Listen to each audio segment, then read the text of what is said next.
అన్న నమస్తే అన్న. నమస్తే అన్న.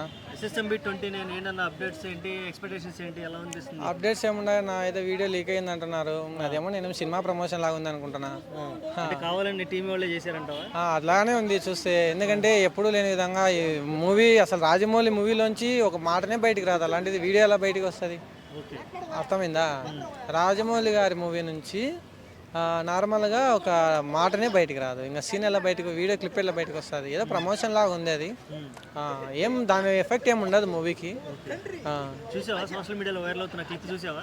చూశాను. అనిపించింది మహేష్ బాబు కొత్త లిక్ బాగుంది. ఓకే. ఏంటి ఎక్స్పెక్టేషన్స్ ఏంటి సినిమా? ఎక్స్పెక్టేషన్స్ దాదాపుగా మరి టాలీవుడ్ అంటే ఇంకా డైరెక్ట్ గా హాలీవుడ్ రేంజ్ సినిమాలు వస్తున్నాయి. ఆస్కార్లు ఎన్ని ఎక్స్పెక్ట్ చేస్తున్నారు? రాజమౌళికి ఆస్కార్ వచ్చిందా ఈసారి? రావచ్చు భయ్య, హాలీవుడ్ లెవెల్లో ఉంటుంది కదా మూవీ, వచ్చే ఛాన్స్ ఉంది. మహేష్ బాబుని ఇప్పటి వరకు నేను నీ మధ్య స్టేట్మెంట్ ఇచ్చాడు, తెలుగు సినిమా తప్ప వేరే సినిమా చేయనని స్టేట్మెంట్ ఇచ్చాడు. చాలా మంది గర్వంగా ఫీల్ అయ్యారు. ఇప్పుడు ఆ తెలుగు సినిమా ద్వారానే హాలీవుడ్ స్థాయిలో ఎదిగే చెప్పినాడు కదా, చెప్పింది చేస్తున్నాడు కదా. తెలుగు సినిమానే తీస్తా, అది తెలుగులోనే వరల్డ్ వైడ్ ఆడుతుంది. చెప్పిందే చేస్తున్నాడు. కలెక్షన్స్ ఎంత ఎక్స్పెక్ట్? 500 ప్లస్ చేయొచ్చు. 500 లేకపోతే 5,000 కోట్స్? అప్పుడే ఎట్లా ఎత్తాం భయ్య, అతను చెప్పినట్టు 1,00,000 కోట్లు అని చెప్పాలా?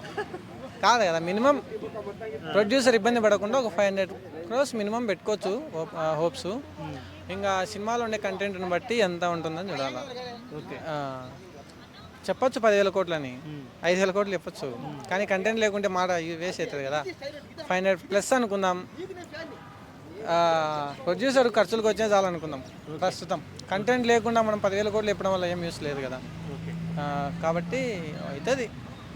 సినిమా మీద భారీ అంచనాలు ఉన్నాయి, అందుకుంటారంట అంచనాలు, లేదంటే మిస్ఫైర్ అయ్యే అవకాశం ఉందంట? ఏం లేదు, మా రాజమౌళి గారు అన్ని ఆలోచన చేసే సీన్స్ తీస్తారు. అదేవిధంగా రాజమౌళి అంటేనే ఇప్పుడు ఒక టాప్ 1లో ఉన్నాడు కదా, అతని పేరుని అతనే చెడగొట్టుకోడు కదా. అందులో ఒక సీను 10 సార్లు కాకుండా 100 సార్లు అయినా రీటేక్ చేయాలంటాడు కదా, బాగా రాకుంటే. చూస్తాం, వెయిట్ అండ్ సీ. ఓకే. ఏదో లోకల్లో కూడా కాశీకి సంబంధించిన ఒక సెట్ వేసామని ఒక వార్త వస్తుంది. మైథలాజికల్ టచ్ నీపోతున్నారు అనుకుంటున్నా ఏమన్నా సినిమాలో? ఏం లేదు భయ్య, హాలీవుడ్ వాళ్ళు కూడా తినంత సినిమా తీస్తున్నాడు అనుకుంటున్నాను.